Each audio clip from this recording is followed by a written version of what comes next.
Well, hello, and we're back again with another episode of Dance Jams. Today, we talk with Oliver Rehder, and Oliver is a dancer, dance educator, researcher, author, and many things more, all in the dance world. And we'll hear more about him. I'm very excited to meet him.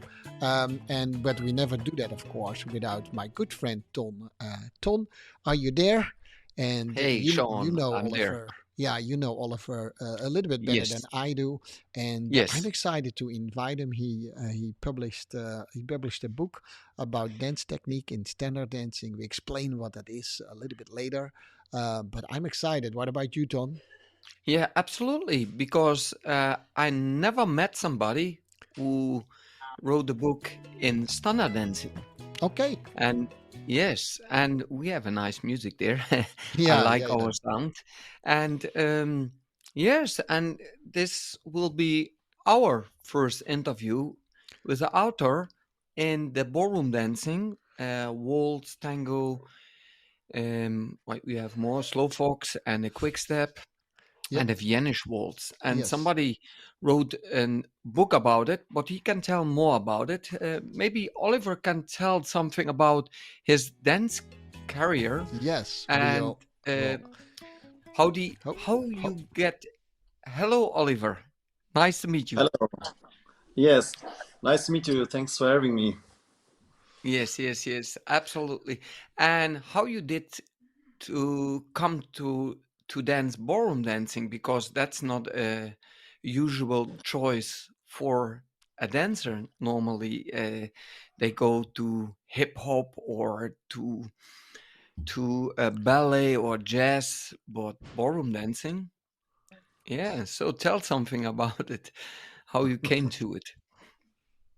Yeah, so my parents were dancers as well.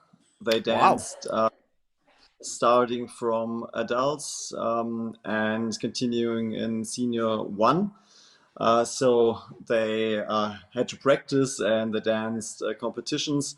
Usually they tried to get a babysitter for my sister and me because they didn't want to bother us with their dancing. But every now and then we came with them, we joined them in their practice or their competitions. Yeah, and so we got in touch with dancing, and one day when I was 7 and my sister that I danced with was 5, I think, we wanted to start ourselves, and that's how the journey started. So how long you dance then? And now, because you're still dancing now, or you stopped, or with competition Yeah, dance you stopped? But yeah, yeah. yeah, Yes, we stopped our competitive career about 10, 11 years ago. So I danced starting by the age of 7 until I was 27. So it was a period of 20 years that we've danced. so That's many pretty long. experience Yeah. in that dance Yeah. form. Yeah. Yeah. Sorry, No. Sean. Yeah, Yeah. What you said, No. Sean? No, no, and I saw that you had quite a bit of achievements. I know you don't like to talk about that, but as an introduction to our listeners and viewers, yeah, Oliver had not only danced in Germany where he is originally from, but international and had really good results. If you have to mention one result that you're super proud of, what would that be, Oliver, from in a competition point of view? And then we'll move on to the things that you would like to talk about. yeah, yeah. Thank you. When I have to pick something out, I would choose the 3 national titles of standard dancing. One was in youth, and 2 were in show dance and professionals. So that are the highlights of our careers. And additionally, we danced quite a lot of competitions internationally. Yeah, it was fun mostly. good. Yes. Well, yeah, congratulations with that. But we know, and I said it already in the beginning. You also wrote a book. Ton already said it. It's actually quite unique. In our world, maybe it sounds like that a lot. But for other people to write a book about standard dancing, not so common. And we, of course, would like to know how you came to that point where you actually first start to feel I need to write a book. Why do you think you have something to add what was already written about it, and so on and so on, right? Yeah. Um, yeah, it started when I was 17, 18 years old, that I started writing down notes when we learned some new principles in our own lessons, when I watched lectures. Then I tried to assemble notes because my impression was that in each lecture, the lecturer addresses one point, but there's no overview about all the principles in standard dancing. Everybody touches one thing or maybe another, but there's no overview uh, and no really systematic approach. And since I'm quite a systematic guy, I wanted to write down each principle that we learned. So that was the beginning. And over, about 20 years or even more, even more. No, quite 20, 20 years. I assembled the notes, but these were only notes in a very tiny font that could only be understood by myself because it were just notes. And every once in a while, I thought about writing a book, but I always lacked time because of own training, or when we finish with dancing, I give training and work a lot, so there was never an appropriate amount of time to write such a thing. But then, as we all know, Corona was there, and suddenly I had a lot of time because there were the lockdowns. And since I had often thought about writing it, transforming it into written text, I just started doing it. And so I wrote and wrote, and the pandemic lasted. It lasted, and so the book developed, or the manuscript developed. And then I thought, okay, I've written so much, this should be finished. That was the story of the book, of the creation process. Yes. Um, I I saw your book in Germany, in Stuttgart, and in my opinion, it looks fantastic. Also, the drawings in it, and I don't know if Sean could share them. I don't know if he can do this technically wise, but what I saw in the book, many drawing, and all there are how you say, they are not similar the picture, but they have the same style all, Yeah, and this is makes it one uniform bookwork. Also the cover, the blue one, I like also the color because I like blue. But anyway, from the outside looks fantastic. From the inside, I didn't read it because I still not have it, but I will buy it, of course. And what makes a difference, because I have ballroom books and older ones, like one of the first edition of Victor Sylvester, yeah, and Jeffrey Hearn I have in standard and in Latin, the book. Maybe you can show your book from the outside. I don't know if you have it by your side. yes, uh, yeah, maybe to the camera. And you yeah. have it in two languages, I think, in Yes. English and in yes, and in German. And what I like from the front picture, that's actually what I really like. It's not the face of yourself to promote yourself, but you promote there a circle with two dancers. Can you show me the picture again? Uh, this one? Yeah, from the dancers. A little bit more to the middle. Yes. And I like that circle. And there is a contact point in a little circle there, and Yeah, it looks quite symmetric. and all these pictures in the book have this unique style. How you came to make the pictures in that style? Um, First, I wrote the text, Yes. and then I thought about how to make it more appealing and more understandable, because I think it's quite difficult to describe things in words or to understand things that are written in words without any pictures. And so I thought about how I could support the content of the text. Um, and then a friend of mine suggested that I should use a drawing pad, and I searched for a drawing app that I could use. Yeah, and then I started drawing it. Yeah, it was helpful that as a child I had drawing as a hobby, quite an extensive one, so that helped me quite a lot. Yeah, and then Ah, then I yes, started beautiful. drawing it. Yeah. So in the beginning, there were only the lines, the contours of the couple, and then I started to maybe professionalize it by adding some shadows to make it more Mm. three-dimensionally appealing. Yeah, they're looking really great in that book, and I love the Yeah. art how you created them. And but what is then the difference to the other dance books then?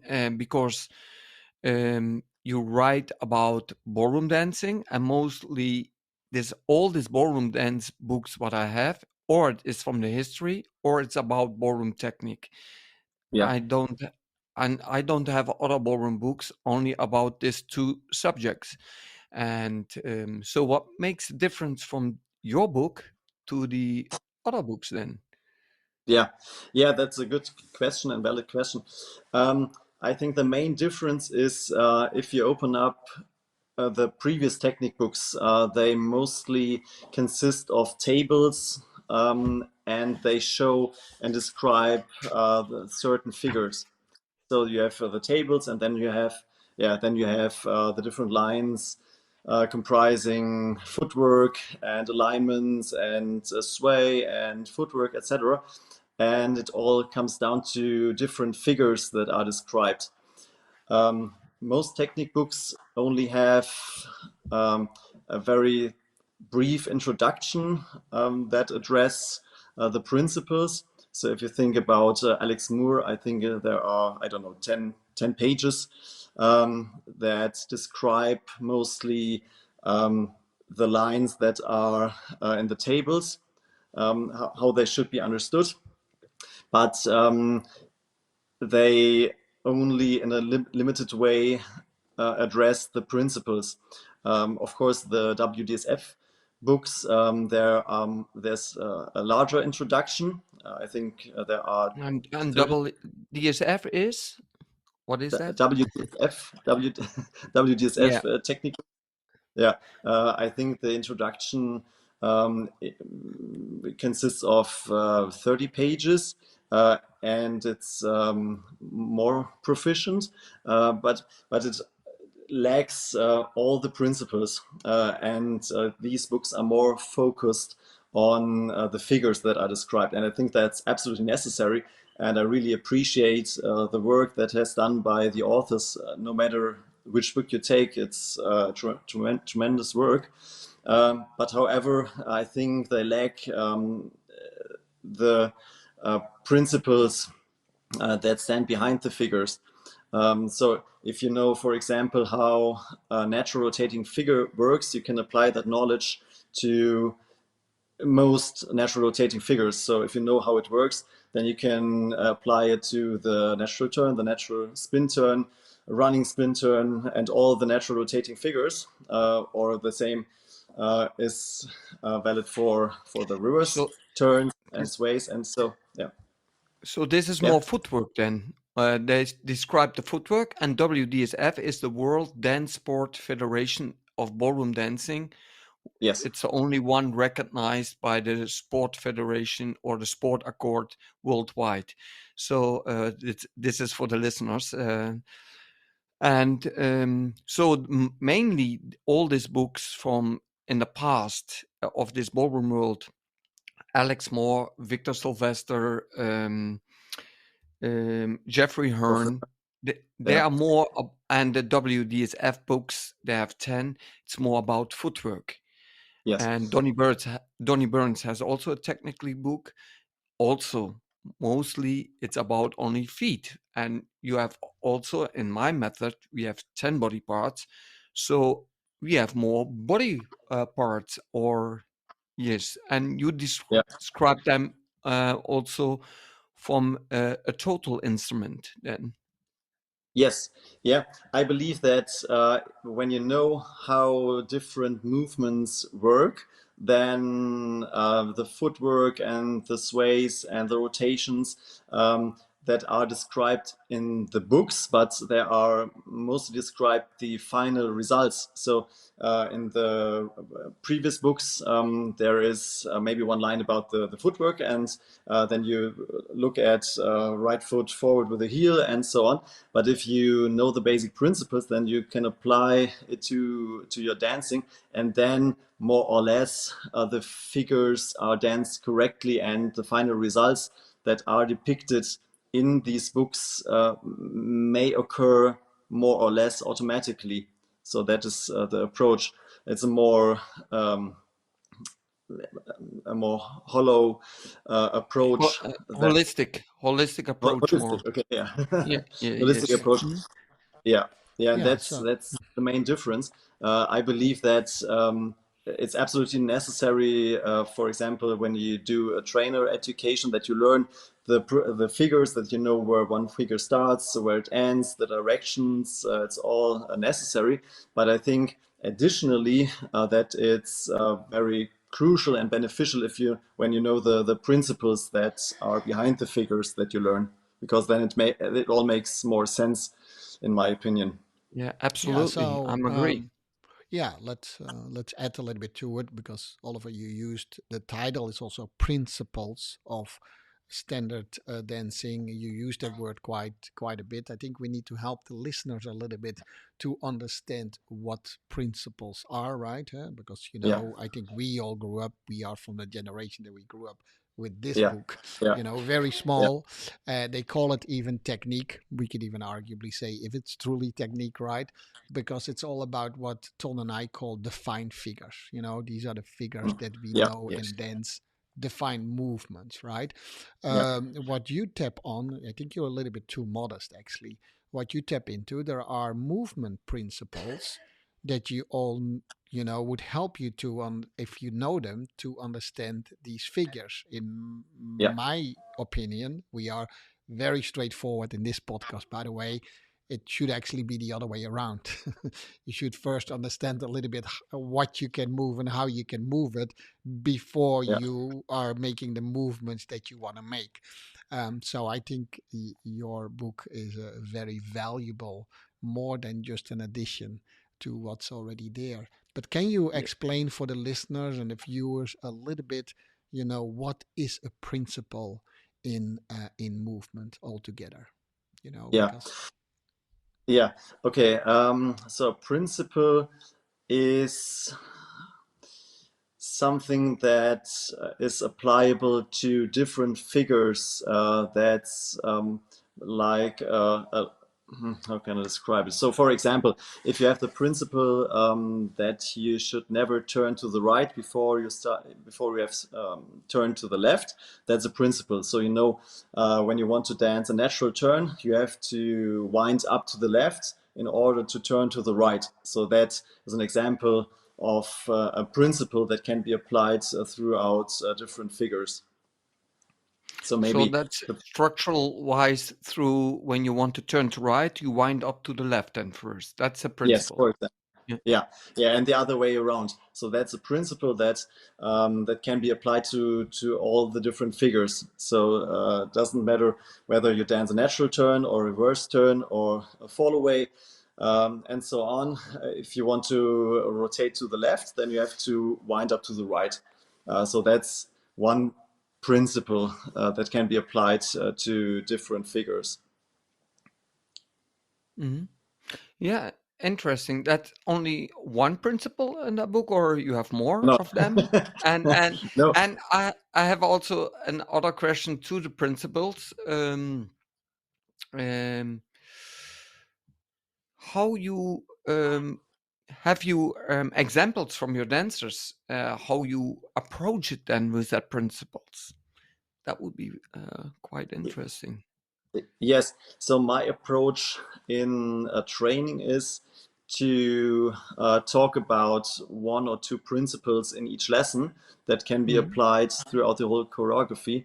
So, for example, when we practice couple positions, then we have some exercises to practice these positions, and then the principles they can be applied to throughout the whole choreography.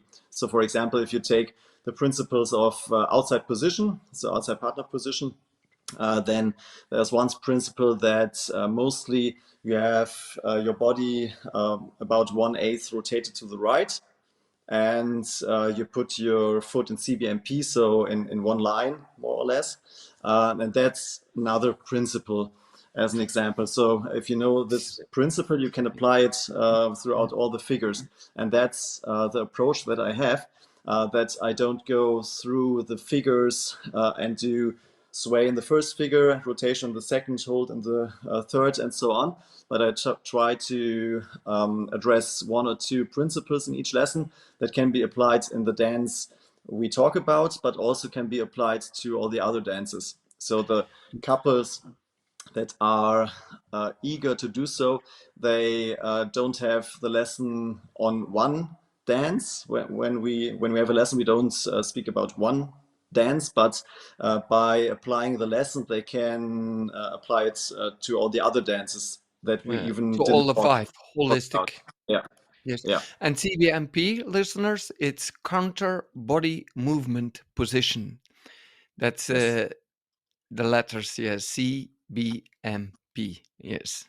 For some who has experience with ballroom dancing but still not know what CBMP is, now you know it. I hope it. Yes. So it's Yeah. very. It sounds very technically, actually, uh, Oliver. Um, this is also because when I had before standard lessons, ballroom lesson, the form always fixed there. It's you cannot like in my method when I go to the right, I don't want them show that I go first to the left. So I keep it secret that I go to the Mhm. right. So I Yeah. make different decisions in it. And when they make the sway to the left, I try to do them to the right. So I do the opposite because it's also possible. So that's more freedom to the machine, what I use, my instrument, my body. Mm. And so these are fixed principles then, or you can play around with it. Uh, yes, you can play around with the principles, but still you have to apply them as they are. But if you know the principles, you can choose different designs for the figure, for a Yes. certain figure. So, for example, if you dance a line figure and you have the different principles of rotation and sways in your repertoire, then you're able to play with it and produce different designs. Yes. Yeah. So So yeah. and So what the you mean with principles. design then? What is a design then in dancing then? What in the ballroom dancing? What you call a Yeah. design? Yeah. The design of the figure, how much you rotate, how much you sway, how Ah, much you okay. go around each other. For example, if you dance an oversway, which is quite an easy figure, you just go backwards and sideways and then you shape. You can design it in different ways. You can rotate more, rotate around each other, rotate less, rotate to the right or to the left as you like, to initiate the next movements or to produce an accent. And that's what I meant by saying that you can use the principles to design different figures. Yeah, nice. It's more freedom in that one and holistic approach than the other one, where it's the form or shape, you can say it, or design. It's more fixed, and here you work more from the principles to gain more freedom. Then. Yes, yeah. Maybe if we want to take an example, you have letters that can be built to words. So words consist of letters, and one word should be written in a certain and correct way. So that's the principle. But then you can put different words together to create a book or a poem or whatever, and that's the design thing or what you want to do with your principles, with the words. So this might be the words as an example, and then you can put them together as you like in different figures. Of course, if you take a natural turn, which is a figure that has been danced for decades, then there might be less opportunity to do a different design, because the people might think that you are not able to dance a natural turn because everybody has a certain Okay, opinion Sean. how the natural turn should look like. But if you dance figures like lion figures, then you can design it as you like and take the principles to shape, to design as you like it. But still, the Mhm. principles have to be there. You must not break Yes, your hold and so yes. on. Maybe I have a meaning that's about the ballroom world. They're quite conservative. That's Mhm. my opinion. Um, and new things for them, it's a challenge sometimes for them, because they want to keep the old things. How they received your book, actually, because it's then, when it's a holistic approach and you have more freedom in it, how they received it in the ballroom world. Um, Overall, it has been received very well. I Mhm. just thought about your comments on the conservative standard dances. Uh, I believe that there are different approaches. There are the ones that try to conserve the traditional way of dancing, and then there are the ones that try to evolve new things, new ideas. And I think both are correct, and we need both. We need the structure of we need the traditions, and also I believe that it's nice to try new things, still based on the principles, on the traditional ideas that are valid and that are necessary. Uh, um, so yes. yeah. I think um, your book is needed, actually, because when you would dance like 100 years ago, then you can stuck by the old things. But I think dance, it's changing constantly, and this is a proof of the result what you made now. And Sean, you have something to ask to Oliver also from Yeah. No, I think I started them off in explaining to our audience and listeners, to say what are principles, give a couple of good examples. A second question you could follow up on that is that, why should anyone pick up your book? If you want to develop yourself into dancing in general, or specifically in this case, in standard dancing. Yeah, tell me a little bit. If I'm a dancer, I am a dancer, but yeah. so why would I pick it up? What would I gain from it? I believe that if you know the movement principles of standard dancing, then everything gets easier. So if you learn something from your teacher and you have a broader knowledge foundation, then it's easier to implement that knowledge into your daily training. So as to speak for myself, I always like to have structure, and when I learn new principles or new ideas, then I try to add them to the structure that I already got. And so I believe that everybody who strives for learning the principles is able to do so by this book, and this will help the development of each couple that reads it and understands it, because by knowing the principles and the movement ideas, that makes it easier to reproduce what you have learned in the lessons, because you have a better structure and you don't tap in the blind, you might say.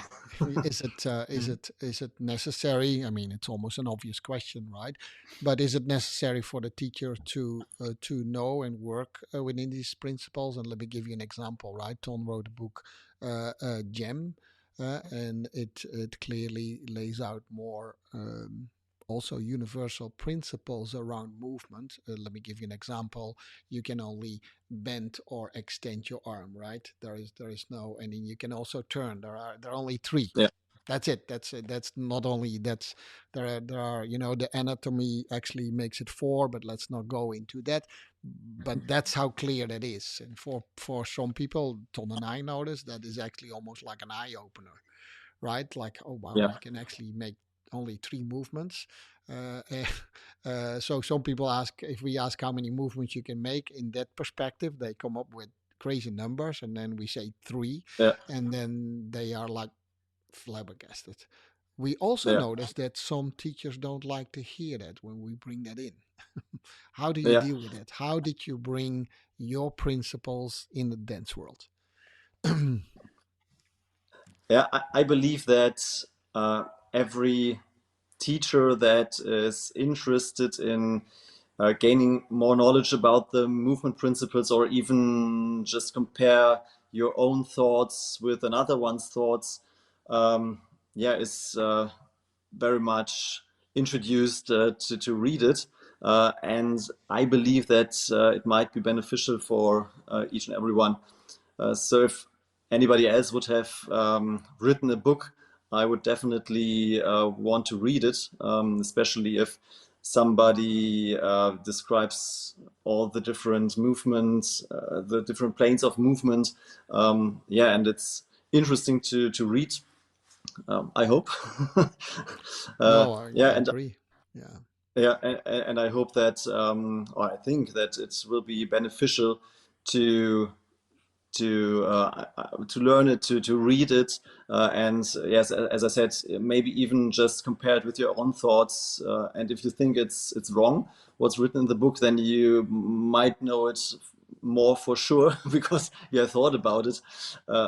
Might be, but reading it, I think, is beneficial for teachers, for dancers, and for judges. And I luckily I received some very nice feedbacks from couples that have read it. They that said who said that it's beneficial for them to read it because they have more structure, and they are able to practice better by themselves, especially. Good. Yeah, good.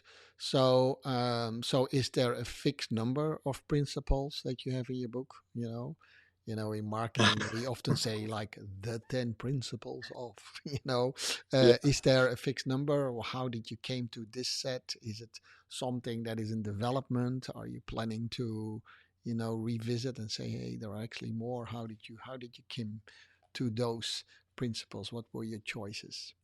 Yeah.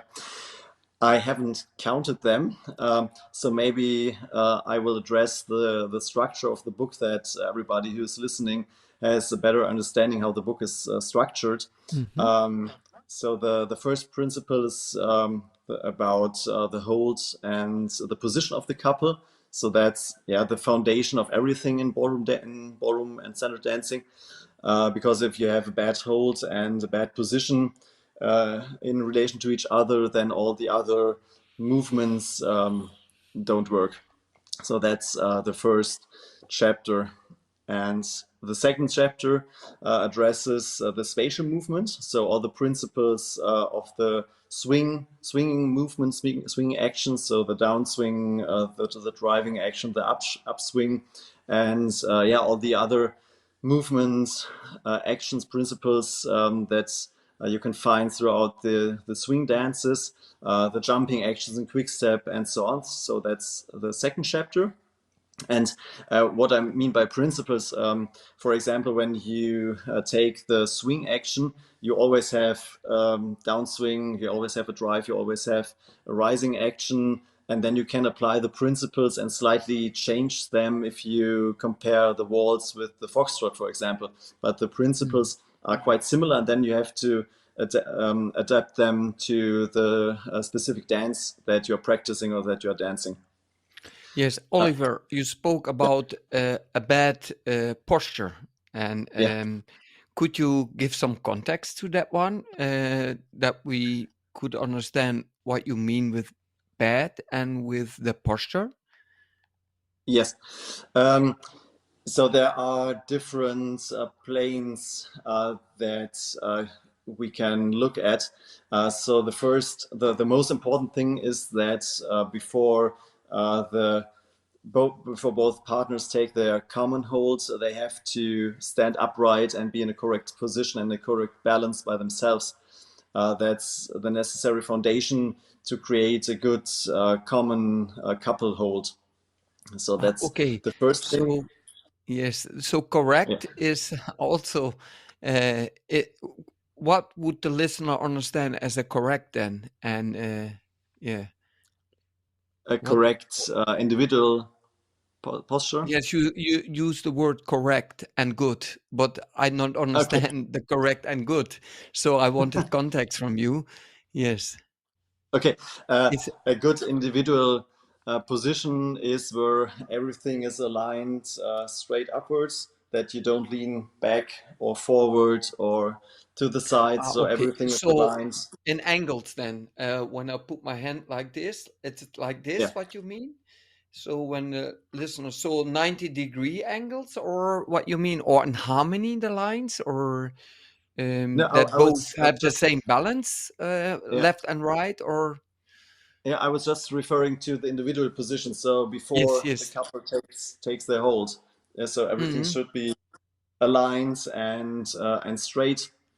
There should be a little bit of tonus in the center, and everything should be Okay. straight and aligned. Yes. I wasn't So referring to the couple hold. yes, it's form related then. Yeah. Fixed form related then. Actually, how the alignments had to be then. Yes. Okay. Yeah. So that's the first thing, and then the next sections are on the couple position, and then I start from the feet, because if the feet are not placed correctly, then everything it doesn't work to build up a good correct posture if the feet are not positioned correctly. And then I move upwards. I talk about the contact point and the head position, and how the arms should be aligned and positioned, and which joints can move in which way. And so the whole hold is described, what should be done to produce a good and harmonious hold. Yes. Oh, nice to hear. It goes deeper then also. It's for experienced dancer, or also for dancers who begin with the ballroom dancing, so they could do also something with it? Yes, I believe it's for both. Maybe it's a little bit more beneficial for the ones that are rather experienced, of course. But I already had couples that have just started to dance, and that have read the chapters that they are practicing. So, for example, a beginner couple starts with the hold, for example, and with the movement. and I already got feedback that it's quite beneficial for them to have read it, because they have the structure in their head, and then they can practice it more proficient. Yes. Yeah. So that's the first chapter. The second chapter is about the swing action, the movement actions, and so on. And then it dives into rotations, turns, sways, extensions, shapes. Shape is the sixth chapter that comprises all the movements that were described before. So the seventh chapter is about lead and follow, how to lead, how to follow, how to change the couple positions, and so on. And then the final chapter, the eighth one, is about the tango, where are the differences between the tango and the swing dances. So it's not written everything again for the tango, but the differences between the tango and the swing dances. So I go through the hold and the movement and the rotations, couple positions, etc., and address the differences between the tango and the swing dances. Okay. Yeah, so if I hear it, I mean, I'm a dance educator. Obviously, I would also, think that I can use it very well in my teaching practice, right? Yes. And help. Yeah. So, are you doing activities besides your own teaching? Are you going out doing workshop for teachers and students to, get to work with your book? Is that something you do, or is that something that you have in your future? Um, Yeah. I recommend each dancer that practices with me to read it. I don't force them, but most of the dancers are interested to read it. I encourage that, of course. Um, I did some trainer educations, but that was 2 years ago. So the book was not published. So far I haven't had the chance to incorporate it into a trainer education. But I recently got the message that it's incorporated in Austria in some dance trainer academy for the nice. first time. So that was, I was quite happy about that. Yeah. Yes, and Congratulations. That's maybe good. yeah, that's super. Maybe worldwide, when some listeners are there from some federation or organization, so you can invite Oliver, and because when you are looking to people who did a long research and work very long on something, uh, you have some people experts what you could invite, and so listeners in Germany or all over the world, in the Netherlands or in America, yes, Oliver is available to put his principles there, and it's always interesting to look from a different view to the ballroom dancing, Yeah. and yeah, that's really great. I had another question. You also, Sean, you had still also some Well, questions. my question is, unfortunately, Ton, we hitting Yeah, almost our the time. hour. Yes, yeah. We hitting almost the hour, but yeah, I definitely would like to add something to what Tom said, Oliver. It's your approach is about learning always, right? And at least Yeah. if you don't agree, then at least you have learned that, which is also good. So before you think, I'm agree or not agreeing, just read it with an open mind. But that would be, I think also, of course, a great workshop or teaching approach. You probably apply that as well. So we want to say to our listeners, because that's why we also ask you here, is I think it's a great addition to what's already out there. There are not many books actually written about standard dancing specifically. So that by itself should be a good stimulant to pick it up if that is the dance style you prefer. Me as a dancer would just pick it up because I love to read all about dancing. Um, Anything else, Tom, before we come to a close? Yes. Say somebody want to learn the style from the book and the principle of the book. Um, how long they take for the theory to understand it, maybe about plus minus, and to work with it, to adapt it to the body, to the motor, to that instrument, to that orchestra. How how long take it to coordinate that information in your book? Is there a time frame on it? Yeah, forever. Uh, It's so some decades. uh, Yeah, yeah. I think the book comprises the experience of 2 decades dancing by myself and approximately 15 years of teaching. mhm. So I believe it's not possible to say to let's say incorporate this knowledge within 1 year and then dance like a world champion. You might learn the principles, the content in some months or maybe a year if you're very eager to do so. But to incorporate that into your body, I think it takes years and years of practice. Yeah. Yes. So they can learn the principles inside 1 year, and then of course it's working forever. It's endless to work with it. And I had still also other question because in I'm our sure you have a world, lot of more yeah, no, questions, Ton. one. It's the last one. I Okay. know you have to go, Sean. In our world, it's a lot of sometimes jealousy also because you wrote that book, you put a lot of effort, research in it, and how your colleagues react on it. Because I see it in my book sometimes. Some colleagues never react, and when I meet them and I will speak about with them, they get enthusiastic, and then I get suddenly reactions. I don't know how it is with your book in that ballroom world, because some of them they're stuck to the old things. How there are people who are jealous, or you never hear something from your colleagues, or some colleagues say wonderful or super. What are the reactions from it? Yeah. So far, luckily, the reactions were very positive and nice. And interestingly, there were a few international experts, one quite conservative and one might be quite modern.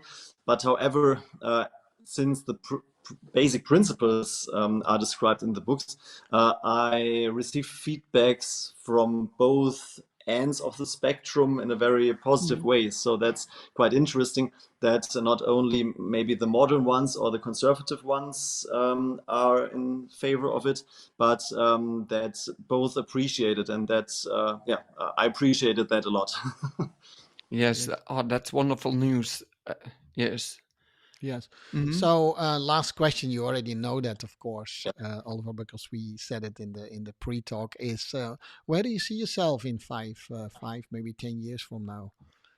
Um, Yeah, I would like to continue giving practice or improving couples and improving myself, of course. And I want to extend what I'm doing right now and improve myself. So that's the main point that in 5 years I definitely want to be better than now. And that's my main motivation. Each time I live, I want to learn something new, and that's my main motivation. So I don't know where I am in 5 years, but all I can do is to improve myself, and then let's wait and see where life goes. Mhm. Beautiful, beautiful. Yeah, nice Well, to hear. yeah, an hour is almost nothing. I would love to have, Yeah, say, let's come back one more time when we, or maybe even more, when we have an opportunity, Oliver. It was a pleasure for my yes, side I really appreciate it. to hear about your book. Yes, this was another episode of Dance Gems. Good to have you here. We always have a little bit of an after talk, but in this case, I think we rescheduled that. Ton, is there anything you want to say in closing to Oliver before I, you know, do our Oh, usual thing? Yeah, actually, I know he is also dentist, so he have a very clever job also beside to the dancing. Yes, one thing I want not to say, but also to ask how you work in this both areas, because Sean has to go. So hopefully you can say it briefly. But yes, how is it to work in this both so different areas? Yeah. Yeah, I think it's great because both areas are completely independent from each other. So if there's training in the evening and dentistry in the morning, they are completely independent from each other, and I like that a lot. However, both fields deal with people, so the skills of one area might be applied to the other area because everywhere are people. So both fields are quite people oriented, but the technical skills that are completely different. And I like that a lot, to be in one role in this part of the day and in a completely other role in another part of the day. Yeah, but there are crossovers also, Yes, similarities in crossovers it. in the sense of that both fields deal with people, and you have to know how to communicate and yeah, try to communicate well with the people, that they feel good in the dentistry field, or that they improve in a good way in the dancing world. Yeah, but both fields deal with people, so that's quite nice. Yes. Thank you very much, Oliver, for your time, for your Thank you very much. energy, and also for your book. I'm really happy you did what the most don't do, and is to write it down and have it there for the future. And you will work on it. You will probably revise it. There will come a second edition. And yeah, congratulations with your Yeah, achievement. thank you. Thank you very Yeah, much. Thank definitely. This you for the invitation. Yes, would love to have you, Oliver.